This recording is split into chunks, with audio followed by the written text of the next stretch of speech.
Hello, welcome back to the Play Philosophy. I'm Rach. I do this every time. Hello. Oh my god, I hate the intro. I'm Rach. Welcome to the Play Philosophy. Let's cut to the chase. Today I want to talk about journaling. Journaling, especially if you are a busy-brained person. This one is for you, particularly if you are feeling like you want to start exploring journaling, but you don't know where to start. It's a bit overwhelming to kind of think about all of the thoughts that you might want to put on a page. Or if you've tried journaling before, but you've never really got into your groove and you're feeling a bit like, I don't know if it's a good idea for me or not. I am going to share three things, thrice things. My Mr. Rachel hates it when I say thrice, so I like to try and get it in as much as possible, even though it doesn't even work in this context. Three things that I want to talk through. What are they? I did write them down. Wow, see, I've literally just read these 3 times and I've already forgotten. Hello, where are you? Blah, blah, blah, blah, blah, blah, blah, blah, blah, blah, thrice things. Style of journaling, the kind of notebook that I have, and then the process that I go through to journal. Whew, we got there. I first started journaling back in 2018. I was seeing a therapist at the time for various life things going on. And it's something that, well, I was going to say I'd never done before, but I had a diary when I was probably like 11, 12, 13. And then stopped. But I remember the moment that she said to me, "Have you thought about writing your thoughts down?" And I had a really visceral sense of like, uh, really? Like, you're going to get all of this and like put it out there? And I'll actually read you my first journal entry because I took her advice. I got a journal, and this this is what I wrote down as my first entry. 10th of October, 2018. I have a therapist. That's new. And here I am, by her suggestion, journaling. My reaction to the suggestion of journaling was almost one of overwhelm.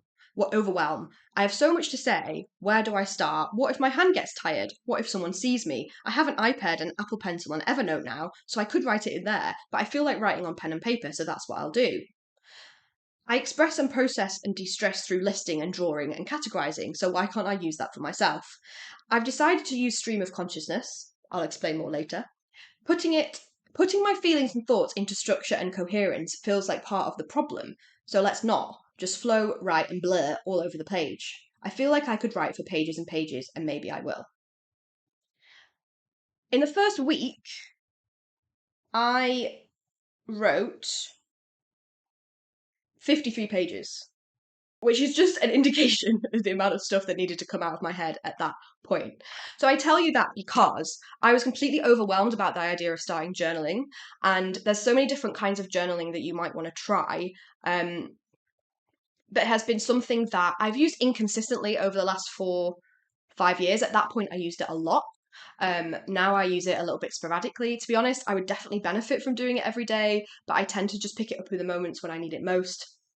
There's no rules here. You can use it how and when you want to use it. So firstly, actually, before I do go to my first tip, I'm talking here like, oh my god, like this situation. Like, there's a lot of stuff here.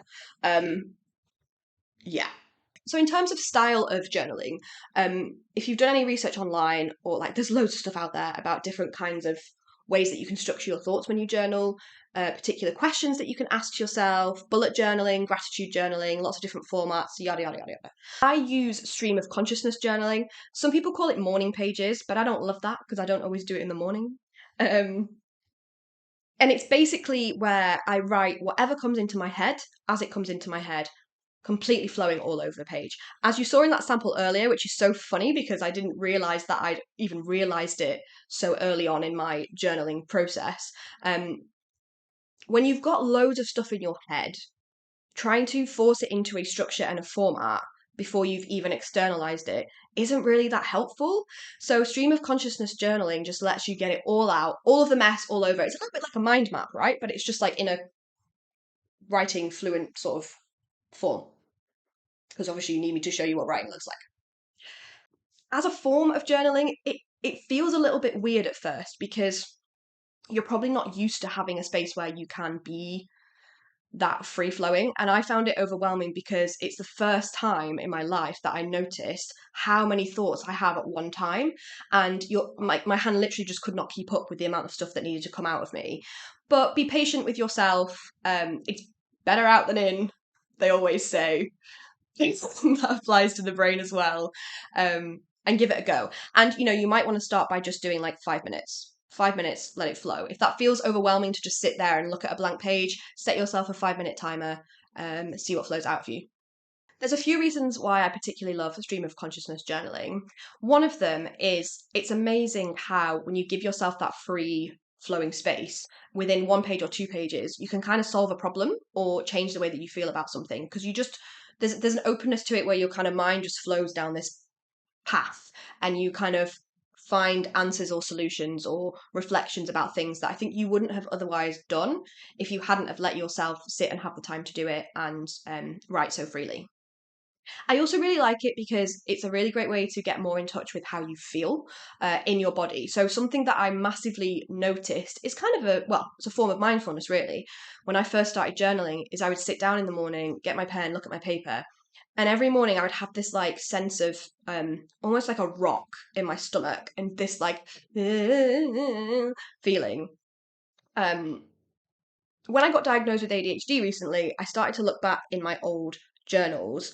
And if you'd be interested in this, let me know in the comments. I was thinking about doing a video where I read little snippets of my diary and kind of see the threads of ADHD that I didn't realize that's what it was.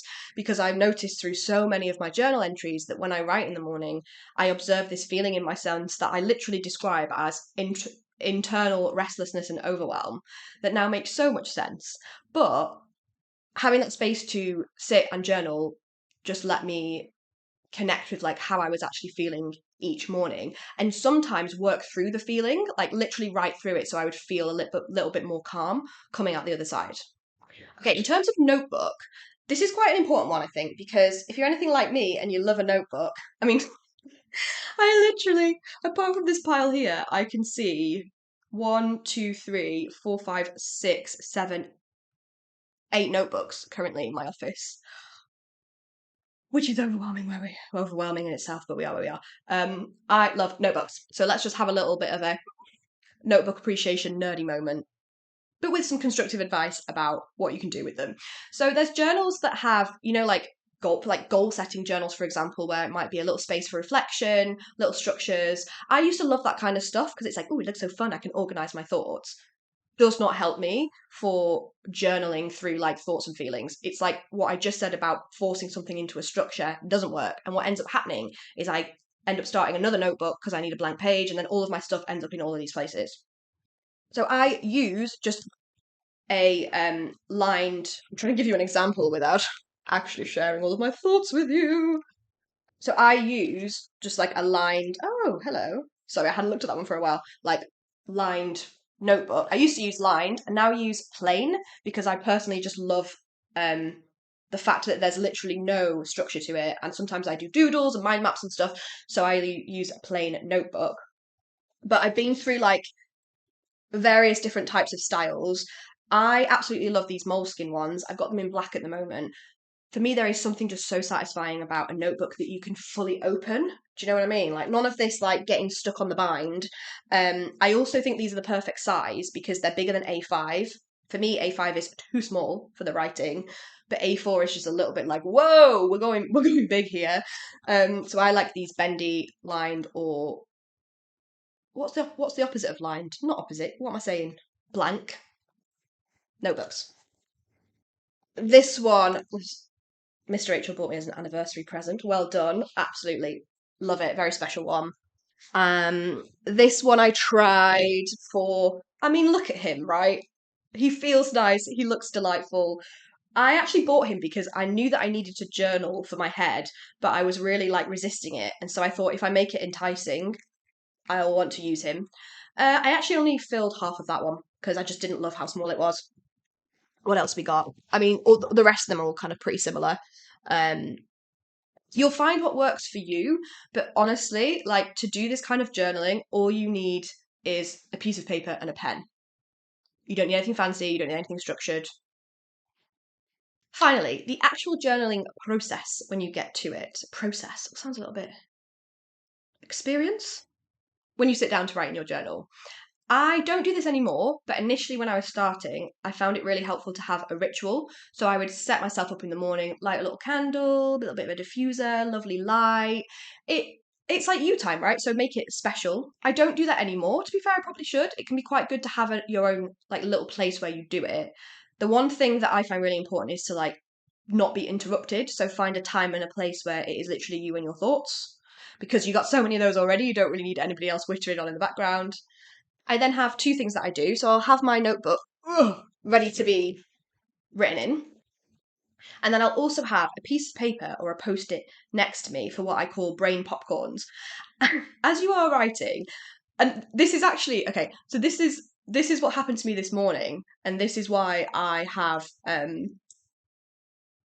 came up with the idea for this video and wrote the content for this video. I sat down this morning to do some journaling.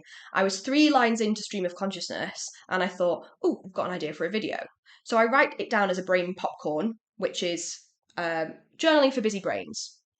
But then my brain was going like just obsessed with this idea and I was writing loads of things about it. And I thought, right, I need to capture this somewhere so that I don't just go, I'm going to stop journaling and go and record the video. Because your brain has an amazing way, especially if you're trying to journal through some hard stuff or things that are like, oh God, that's a box I don't really want to open, but I know that I should, of making you do anything else. So I try to compartmentalize. So I'll stream of consciousness, right. And then I'll have a brain popcorn sheet where I'll have a thought and I'll write it down. Oh, forgot to take the laundry out of the washing machine, write it down. Oh, idea for a video, write it down. Oh, I need to call this person, write it down. So I'm constantly popcorning back to that sheet, but it doesn't interfere with the fact that in this moment I am stream of consciousness journaling. So that's what I did with this video. I took 5 minutes to verbally record some of my ideas into Otter on my phone, so then I could put it aside and go, I'll come back to that later, and then finish journaling. So in summary, if you're a busy-brained person who is interested in starting journaling, I really recommend it. I understand it can feel overwhelming. Give yourself even just 5 minutes, sit down, notebook, pen, write whatever comes into your head as it comes into your head. And if you're finding there's loads of other popcorn thoughts flying around you that feel a little bit more like practical and to-doy, write them on a separate list. Bada bing, bada boom. Let me know in the comments if you have any questions or ideas about journaling and how you do that with a busy brain.